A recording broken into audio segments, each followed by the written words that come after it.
బీహార్లో నూతన ప్రభుత్వం ఏర్పాటుకు సన్నాహాలు ప్రారంభమయ్యాయి. రేపు జేడీయూ అధినేత నితీష్ కుమార్ను శాసనసభాపక్ష నేతగా కొత్తగా ఎన్నికైన ఎన్డీఏ కూటమి ఎమ్మెల్యేలు ఎన్నుకోనున్నారు.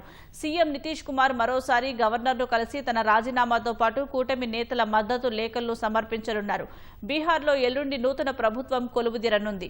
పట్నాలోని గాంధీ మైదానంలో జరిగే కార్యక్రమంలో నితీష్ కుమార్ 10వసారి సీఎంగా ప్రమాణం చేయనున్నట్లు తెలుస్తోంది. 35 నుంచి 36 మంది మంత్రులు ఉండే అవకాశం ఉంది. ఈ కార్యక్రమానికి ప్రధాని నరేంద్ర మోదీ, కేంద్ర మంత్రులు అమిత్ షా, రాజ్నాథ్ సింగ్, ధర్మేంద్ర ప్రధాన్లు పాల్గొననున్నారు. కేబినెట్ బెర్తుల కోసం కూటమిలోని భాగస్వామ్య పక్షాలు లాబీయింగ్ చేస్తున్నట్లు తెలుస్తోంది. కొత్త మంత్రివర్గంలో బీజేపీ, జేడీయూల నుంచి 6 కొత్త ముఖాలకు చోటు దక్కే అవకాశాలు కనిపిస్తున్నాయి. మరోవైపు కొత్తగా ఎన్నికైన ఆర్జేడీ ఎమ్మెల్యేలు తమ పార్టీ నేతగా తేజస్వీ యాదవ్ను ఎన్నుకున్నారు. ఈ మేరకు ఆ పార్టీ అధికార ప్రతినిధి శక్తి సింగ్ తెలిపారు.